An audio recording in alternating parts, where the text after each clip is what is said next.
నమస్తే, welcome to story board.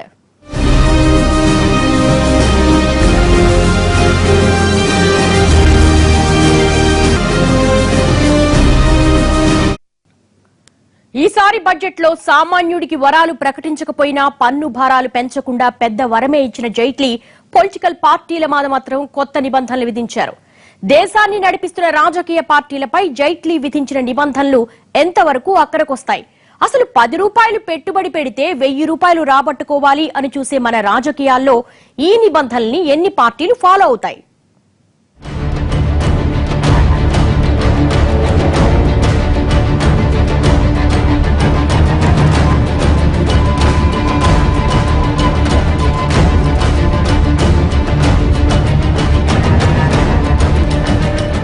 దేశాన్ని నడిపిస్తోంది రాజకీయమన్నది అందరికీ తెలిసిన విషయమే. మరి ఆ రాజకీయాన్ని నడిపించేది ఏంటో తెలుసా? డబ్బు. అవును, మన రాజకీయాలకే కాదు, ప్రపంచంలో ఏ దేశ రాజకీయాలకైనా ధనమే ఇంధనం. డబ్బుతోనే రాజకీయం నడుస్తోంది. డబ్బుతో పార్టీలు ముందుకెళ్తాయి.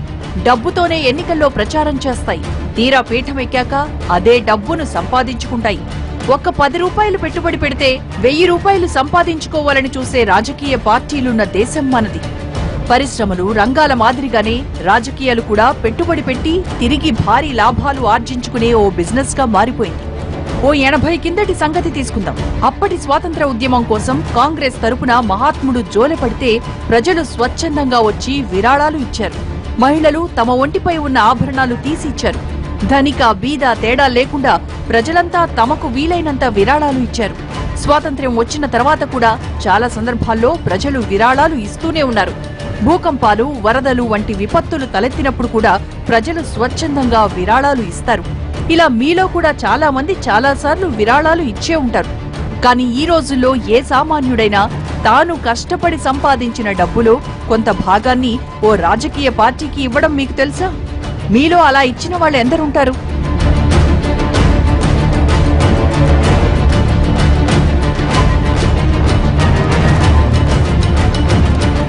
ప్రజలు రాజకీయ పార్టీలకు విరాళాలు ఇవ్వడం పూర్తిగా కనుమరుగైపోయిన విషయంగా మారింది.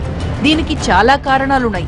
రాజకీయ పార్టీలు నేడు అవినీతికి కేర్ ఆఫ్ అడ్రస్ గా మారిపోయి వేల కోట్ల రూపాయలు దోచుకుంటున్నాయన్న విమర్శలు ఒక కారణమైతే, దేశంలో పెరిగిపోతున్న అవినీతిని సహించలేని సామాన్యుడు ఆ ఆగ్రహానికి బదులుగా రాజకీయ పార్టీల మీద వ్యతిరేకత పెంచుకుంటూ వచ్చారు.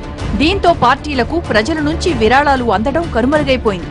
ప్రజలివ్వకపోయినా ఏటా రాజకీయ పార్టీలకు అనధికారికంగా 100 కోట్ల రూపాయలు విరాళాలుగా వస్తున్నాయి. కానీ ఇవన్నీ పూర్తిగా లెక్కలోకి రాని వ్యవహారమే. ఏ రాజకీయ పార్టీ కూడా తమకు భారీగా కోట్లలో వచ్చే విరాళాలను లెక్కల్లో చూపించదు. ముఖ్యంగా ఎన్నికల ముందు వచ్చే విరాళాల లెక్క అస్సలు చూపించదు. 100 కోట్లు వస్తే ఏ 10ో 12కో వచ్చినట్లు లెక్కల్లో. ఇప్పటివరకు పార్టీలకు వచ్చే విరాళాల గురించి లెక్కలు అడిగితే అవి సమాచార హక్కు చట్టం పరిధిలోకి రావంటూ తప్పించుకునేవి. అలాంటి పార్టీల అక్రమాలకు చెక్ పెట్టేందుకు ఈ బడ్జెట్ లో ఓ బ్రహ్మాస్త్రాన్ని ప్రయోగించారు ఆర్థిక మంత్రి. ఇకపై రాజకీయ పార్టీలు నగదు రూపంలో తీసుకునే విరాళాల పరిమితిని 20,000 రూపాయల నుంచి 2,000 రూపాయలకు తగ్గించారు. ఆపై ఇచ్చే విరాళాలన్నీ చెక్ లేదా డీడీల రూపంలో ఉండాలని సూచించారు. అంతేకాదు, ప్రతి ఏటా రాజకీయ పార్టీలు తమ ఆదాయ వివరాలను రిటర్న్ దాఖలు చేయకపోతే మినహాయింపులు వర్తించవని తేల్చి చెప్పేశారు.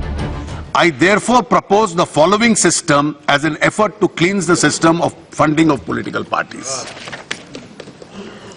A.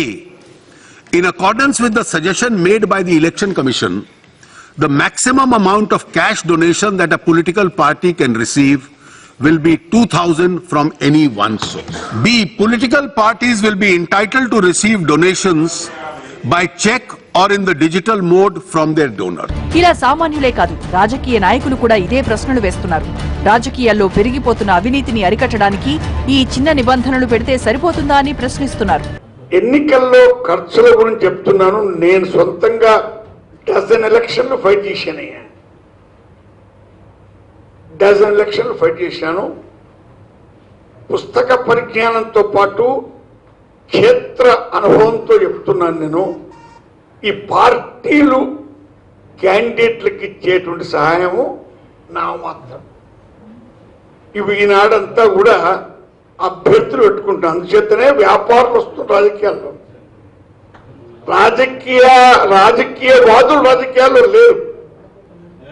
20,000 రూపాయల కొరకు బేనామీ మనుషులను వెతకగలిగేటువంటి పార్టీ 2,000 రూపాయలకు కూడా వెతుక్కుంటుంది. కాబట్టి ఇది నామాత్రమైన మార్పు, దీనివల్ల ఎలాంటి ప్రభావం ఉండదు. నిజమే, అంతులేని అవినీతికి కేరాఫ్ అడ్రస్ గా మారిపోయిన రాజకీయాలను ప్రక్షాళన చేయడానికి, రాజకీయాల్లో ఇబ్బడి ముబ్బడిగా ప్రవహిస్తున్న అనధికార విరాళాల అంతు తేల్చడానికి మరింత కఠినమైన చర్యలు తీసుకోవడం మానేసి ఈ చిన్న చిన్న నిబంధనలు మార్చినంత మాత్రాన ఏమీ ప్రయోజనం ఉండదన్న విమర్శలు వినిపిస్తున్నాయి.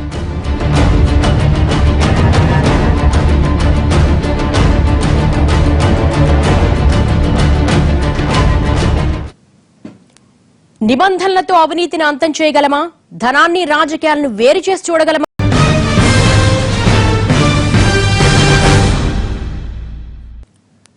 Welcome back.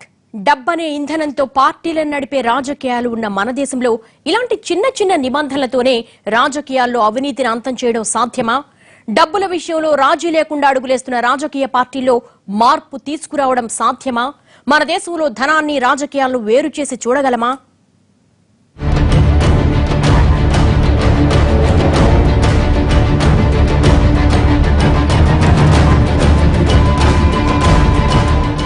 మన దేశంలో ఢిల్లీ నుంచి గల్లీ దాకా ఉన్న రాజకీయ పార్టీలన్నీ నడిచేది డబ్బుతోనే. పార్టీలో చిన్న పూచిక పుల్ల కూడా కదలదు. అసలు రైల్వేలు, ఆర్టీసీలు, ఇతర రంగాల్లో ఉన్న కార్మికులందరికీ జీతాలుంటాయి. కానీ పార్టీలో కార్యకర్తలకు మాత్రం జీతాలుండవు. ₹1 జీతం తీసుకోకుండా, ఎలాంటి ప్రయోజనం ఆశించకుండా వ్యక్తులు పార్టీలకు ఎందుకు సేవ చేస్తారు? ఫీజు, దాని రెంటు, కరెంటు, ఇతర అవసరాలు అన్నీ కలిస్తే ఎంతవుతాయి? రోజుల్లో పార్టీలను మెయింటైన్ చేయడం ఒక ఎత్తైతే, ఎన్నికల టైంలో వాటిని ముందుకు నడిపించడం మరో ఎత్తు. మన దేశంలో రాజకీయ పార్టీలు నడిచేదే డబ్బుతో. డబ్బు లేకుండా ఒక రాజకీయ పార్టీని నడిపించడం కష్టమే కాదు, అసాధ్యం కూడా. దేశంలో కుల సమీకరణాలు, ప్రాంతీయ సమీకరణాలు పార్టీలకు ఓట్లు రాల్చేది కొంతమేరకే. కానీ రాజకీయ సమరాంగణంలో పార్టీలకు ఓట్లు రాలాలంటే డబ్బు ఖచ్చితంగా ఉండాల్సిందే. అసలు పొలిటికల్ పార్టీలు అంటేనే డబ్బు. అడుగు తీస్తే డబ్బు, అడుగు వేస్తే డబ్బు. అది ఎన్నికల టైంలో అయితే ఊపిరి పీల్చినా డబ్బే, వదిలినా డబ్బే. అసలు నేటి రాజకీయాల్లో ధనబలం లేకుండా ఒక రాజకీయ పార్టీ ఎదగడం అన్నది జరగనే జరగదు. ఒక నాయకుడు ఎదగాలంటే డబ్బు కావాలి, ఒక పార్టీ పెట్టాలంటే డబ్బు కావాలి, దానికి ప్రచారం చెయ్యాలంటే డబ్బు కావాలి, ఎన్నికల్లో పోటీ చేయడానికి డబ్బు కావాలి, ఆ ఎన్నికల్లో టికెట్ దక్కించుకోవడానికి డబ్బు కావాలి, ఆ ఎన్నికల్లో ప్రచారం చేయడానికి డబ్బు కావాలి, ప్రచారం చేశాక గెలవడానికి కూడా డబ్బే కావాలి. మన దేశంలో ఇప్పుడున్న పరిస్థితుల్లో ఒక ఎమ్మెల్యేగా గెలవాలంటే కనీసం 10 కోట్లు ఖర్చు పెట్టాలి. అదే ఎంపీగా గెలవాలంటే కనీసం 50 నుంచి 100 కోట్లు ఖర్చు పెట్టాల్సిందే. మరి ఈ డబ్బంతా పార్టీకు, నాయకులకు వచ్చేది విరాళాల నుంచే.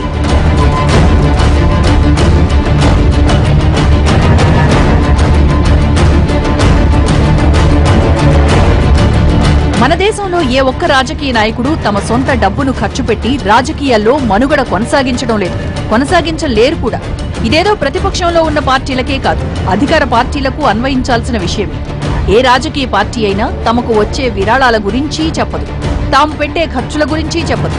అసలు ఒక బహిరంగ సభ పెడితే దానికి ఎంత ఖర్చవుతుంది, వాస్తవంగా అయ్యే ఖర్చులో 100% బిల్లులో చూపిస్తారు. అధికార పార్టీలు పెట్టే బహిరంగ సభలకు కూడా లెక్కలు ఎవరూ అడగరు, ఎవరూ చెప్పరు కూడా. బహిరంగ సభలు పెట్టడానికి డబ్బులు ఎవరిస్తున్నారు, వాటికి ఎంత ఖర్చయింది, ఆ డబ్బులు ఎవరిచ్చారన్నది మాత్రం లెక్కల్లో ఉండదు. రాజకీయ పార్టీ కార్యాలయంలో ఎంతెంత ఖర్చు పెడతారన్నది కూడా పైకి ఎక్కడ. జైట్లీ గారు దానికి ఏదో 2,000 రూపాయల క్యాష్ నగదు వరకు ఏదో హద్దు పెట్టారు. ఏమి చేసినా కూడా ఏదో 100 కోటి దరిద్రాల గణంతో కోటి ఉపాయాలు అన్నట్టుగా రకరకాలుగా దీనికి కనుక్కుంటారు. ఇప్పుడు ఏముంది, రాజకీయ పార్టీలు డబ్బు పోగు చేసి ఏం చేస్తాయి, ఎన్నికల్లో ఖర్చు పెడతాయి. ఎన్నికల్లో ఖర్చు పెట్టడానికి రకరకాల ఖర్చులు ఉంటాయి. ఖర్చులు చూపెట్టేవి ఉంటాయి, చూపెట్టనివి ఉంటాయి. ఆ విధంగా ఈ 2,000 రూపాయల విరాళాలని ఆ విధంగా వాడతారు.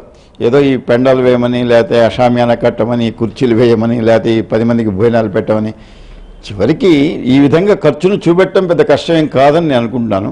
కానీ ఏదో ఒక అడుగు వేశారు రాజకీయ పార్టీలు, విరాళాలు, వీటికి ఒక హద్దు నిర్ణయించడం కోసం ఈ బడ్జెట్లో ఒక అడుగు ముందుకు పడింది. అది ఎంతవరకు ఫలిస్తుందనేది కాస్త వేచి. ఇందుకు పార్టీలు, రాజకీయ నాయకులు అనుసరించే ఒకే ఒక మార్గం అనధికారికంగా వచ్చే విరాళాలే. రూపాయలు పెట్టుబడి పెడితే 1000 రూపాయలు సంపాదించుకునే ఒకే ఒక్క వ్యాపారం రాజకీయం. ఇందులో సంపాదన కోసం నాయకులంతా రాజీ లేని పోరాటమే చేస్తున్నారు. మరి ఇలాంటి రాజకీయాల్లో పార్టీల విరాళాలను కట్టడి చేయడానికి 2000 రూపాయల నగదు నిబంధన పెడితే వర్కౌట్ అవుతుందా? పార్టీలకు చిత్తశుద్ధి ఉంటే ఈ డబ్బు వ్యవహారాలు తగ్గుతాయి తప్ప ఇప్పుడున్న రాజకీయాల్లో తగ్గే ప్రసక్తి లేదు. 2000 కన్నా ఎక్కువ రూపాయలు నగదు ఇవ్వద్దంటే 1999తో 100 మంది పేర్లు రాసి తీసుకుంటారు. ఇప్పుడు ఒక ఉదాహరణకు నేను 1 కోటి రూపాయలు ఇవ్వాలనుకుందాం.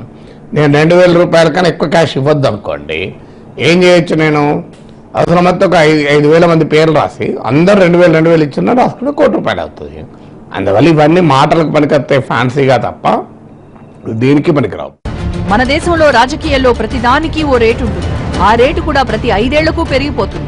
పోటీ చేయడానికి టికెట్లు కొనుక్కోవడం దగ్గర నుంచి పోలింగ్ తేదీ ముందు డబ్బులు పంచడానికి కూడా భారీగా ఓట్ల కట్టలు ఒళ్లు విరుచుకుంటాయన్నది ప్రపంచానికి తెలియంది కాదు. ఎన్నికల టైంలో అక్కడక్కడ జస్ట్ మామూలుగా చెక్ చేస్తేనే 100,000 కట్టల పాములు దొరికాయి. కానీ జనాలకు మాత్రం పంచాల్సిన డబ్బులు పంచేశారు. మరి ఈ డబ్బంతా నేతలు తమ జేబుల్లోంచి పెట్టుకుంటున్నారనుకుంటే పొరపాటే. ఒక్కసారి ఇంత పెట్టుబడి పెట్టి గెలిచిన వాడు అక్కడి నుంచి కలెక్షన్ కింగులైపోతున్నారు.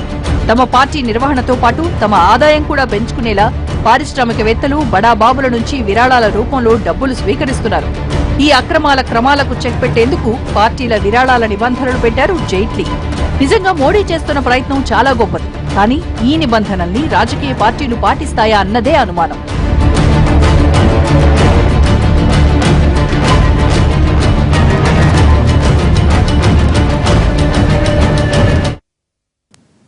నిబంధనలు విధిస్తే వర్కౌట్ అవుతుందా?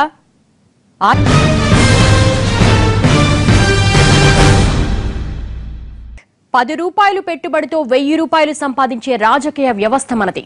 మరి ఇలాంటి రాజకీయ పార్టీలు తమ ఆస్తులు కాని ఆదాయాలు కాని వెల్లడించకుండా వెసులుబాట్లు కల్పించే వ్యవస్థ కూడా మనదే. మరి ఇలాంటి వ్యవస్థలో ఉన్న పార్టీలకు 2000 నగదు పరిమితంటూ నిబంధన విధిస్తే వర్కౌట్ అవుతుందా? దేశ రాజకీయాలను ప్రక్షాళన చేయాలన్న మోడీ ఆలోచన మంచిదే, కానీ నిర్దిష్ట విధానం లేకుండా అది సాధ్యమవుతుందా?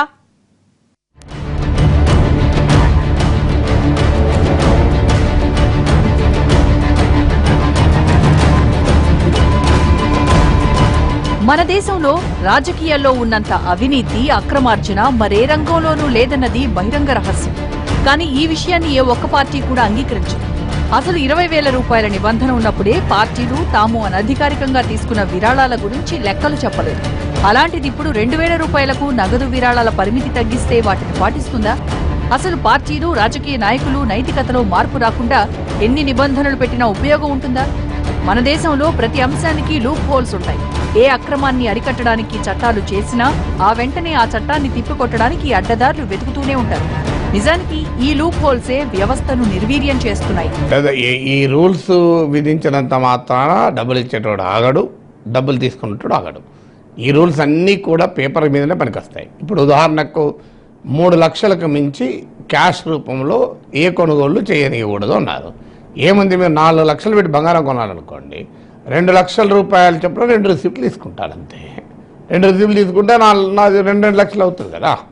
అందువల్ల ఇవన్నిటికీ ఒక రూల్ పుట్టినప్పుడే ఆ రూల్ ఉల్లంఘించడానికి 1,00,000 మార్గాలు కల్పిస్తూ రూల్ పుట్టిస్తారు. అందువల్ల ఆ రూల్ పుట్టిన వెంటనే దాన్ని ఉల్లంఘిస్తారు. పార్టీల జమా ఖర్చుల మీద ఇలా పరిమితులు విధించడం, పార్టీల ఆదాయానికి సంబంధించి పూర్తి రిటర్న్స్ ఫైల్ చేయకపోతే వాటికి సాధికారికంగా లభించే పన్ను వెసులుబాట్లు కూడా లభించవు అని తెగేసి చెప్పడం నిజంగా ఆహ్వానించదగ్గ విషయమే. కానీ ఇక్కడ అసలు విషయం ఏంటంటే, పార్టీలకు నగదు రూపంలో అనధికారికంగా వచ్చే విరాళాలను పట్టుకోవడం మాత్రం ఈ నిబంధనలతో సాధ్యం కాదు. ఒక రాజకీయ పార్టీకి ఎన్నికల్లో ఓ పారిశ్రామికవేత్త 50 కోట్లు విరాళం ఇస్తారు. ఇదంతా అతను నగదు రూపంలోనే ఇస్తారు. ఆ డబ్బును పార్టీ కూడా లెక్కల్లో చూపించదు. దాన్ని ఎవరెవరికి ఎంతెంత పంచాలో పనిచేస్తుంది. ఇలా ఒక్కో పార్టీకి అక్కడున్న పారిశ్రామికవేత్తలు, బడాబాబులు, ఇతర వ్యాపారస్తుల నుంచి ఎవరి స్థాయికి తగ్గట్టు నిధులు వస్తాయి. ఇక్కడ ఇంకో విషయం ఏంటంటే, ఓ పార్టీకి 50 కోట్లు ఇచ్చిన ఆ పారిశ్రామికవేత్త మరో పార్టీకి కూడా ఆ పార్టీ స్థాయిని బట్టి 30-40 కోట్లు ఇస్తాడు. అంతేకాదు చిన్న చిన్న పార్టీలకు కూడా 5-6 కోట్ల వరకు ఫండ్లు ఇస్తాడు.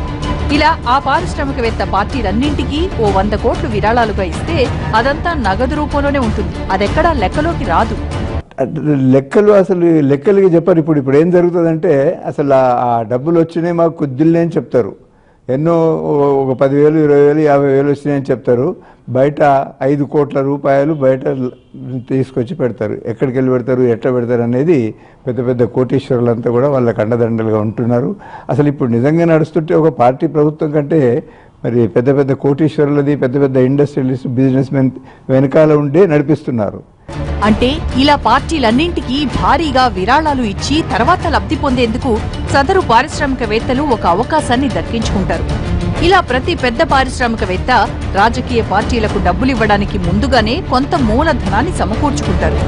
అయితే ఇలా ఇచ్చే డబ్బులో 95% పైగా బ్లాక్ మనీయే ఉంటుంది. అది కూడా నోట్ల రూపంలోనే వారికి చేరుతుంది. ఇదంతా క్విడ్ ప్రోకో పద్ధతిలో జరుగుతాయి. పార్టీలు అధికారంలోకి వచ్చాక సదరు విరాళాలిచ్చిన వారికి భారీ స్థాయిలో ప్రయోజనాలు కలిగిస్తారు. ఇలా ఇదంతా కాగితాల్లో లేని ఓ పెద్ద వ్యవస్థ.